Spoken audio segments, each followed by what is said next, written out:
Time now for the word on Wall Street. Top investors watching your money. Joining me now is Pacer ETFs Distributors President Sean O'Hara. Also with me here on set, John Lonsky. Hey, Sean, good morning. Happy New Year. Let's start with you. Happy New Year. If you look at futures right now, we're green on the first trading day of 2026. You can see right now triple-digit gains right now predicted. Dow up 200 in the pre-market. S&P is up 36 and change. NASDAQ up 229.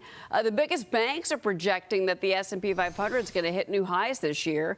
Targets ranging the estimates from 7,100 to 8,000, driven by strong earnings, expanding AI investment, and expectations for Fed rate cuts. Investors do view AI as a transformational growth driver, but valuations, tight credit, and long-term financing risks remain some of the key concerns, Sean. So what do you say about all that? Well, good morning, Cheryl, and Happy New Year to you as well. I think, the overall backdrop for the market is somewhat positive. You've got inflation coming down, as you mentioned. The Fed hopefully will continue. I think the AI trade is still the trade, although I would be on a different side of it. The big hyperscalers are committed to spend somewhere between $4 and $5 trillion over the next 4 to 5 years building out that data center capability, which really fuels AI. There's a second side to that trade, which is, I'd rather be on the receiver side of things. And that means that, the stuff that's going to go inside those data centers, the equipment, the servers, the hardware, the networking, the cooling systems, and perhaps even the energy supply side of it. All of those folks are names that are profitable today. And we know when they buy the equipment to build these data centers that we're going to get a return. I don't think we know yet whether or not the major hyperscalers are going to get a return. So the AI trade to me is a spenders versus receivers trade, and I would rather be on the receiver side. And then secondly, the market over the last 2 years has been driven by momentum and low quality. And I expect to see that somewhat reverse itself. The momentum stuff eventually comes to an end. And low quality is just living on borrowed time. Those are names that are not profitable. They've been great as far as returns for 2025 and really late 2024. But as I said, they sort of live on borrowed time. Interesting. No, there certainly are some fair concerns, and that return on investment is something that Maria has brought up and several of our guests. At some point, you've got to have the profits come in. Shareholders are going to want to be rewarded for all the money that's being spent, the billions, if not trillions of dollars that's being spent on AI build-outs. John, President Trump coming off an ambitious 2025. But now we're looking at the 2026 agenda. The White House pushing the affordability message, focusing on cost of living relief. The president promising the largest tax refunds ever this year, heading into the midterms. Regulatory action, tariff policy expected to drive a lot of the administration's policy focus. Now, the Trump administration just delayed planned tariff hikes on imported furniture and kitchen cabinets by a year. Now, they're citing ongoing trade negotiations. But again, when you're a kitchen cabinet maker, a small business, and all of a sudden you're not going to get hit with a 50% tariff, that would be good news. Does that help the economy?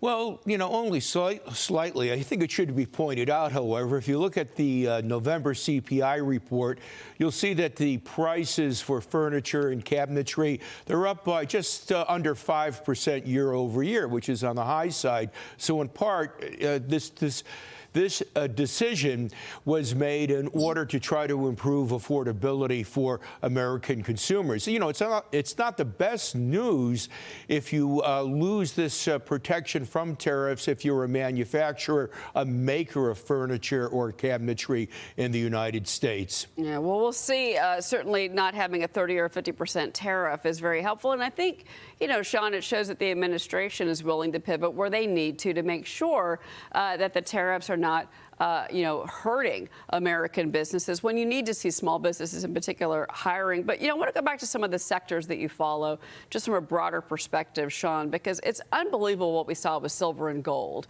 The metals really took off in 2025. We've seen numbers we have never seen, frankly, and new records set, month after month for gold. We were at $1,450 an ounce. So where do you see the rotation for 2026?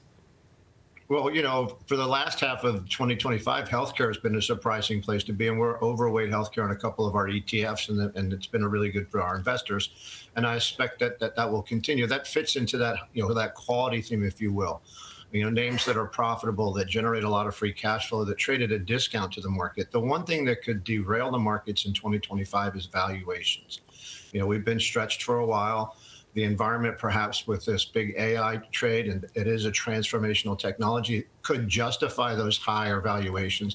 But sooner or later, we're going to have to come back to that. And so for investors who want to sort of prepare themselves or to hedge, if you will, away from those big Mag 7 names that are mostly at stretched valuations, finding companies with good solid balance sheets, with high free cash flow and high free cash flow yield, who are profitable, that trade at a big discount. And healthcare is one of those names. We're still own a little bit of energy in our portfolio. We own a little bit of tech, but it's not the Mag 7 names. So I think that this will be an interesting year. If the market's going to continue to go higher, I think that the breadth in the market needs to continue. The other 493 stocks, if you will, in the S&P 500 need to come up a little bit.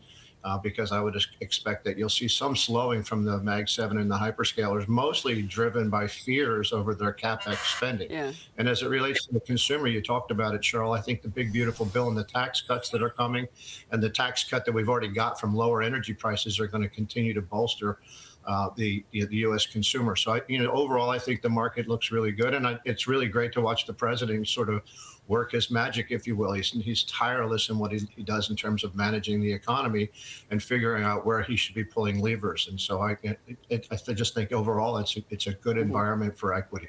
Sean O'Hara, it's great to see you on this Friday. Happy New Year, sir. Thanks for being here.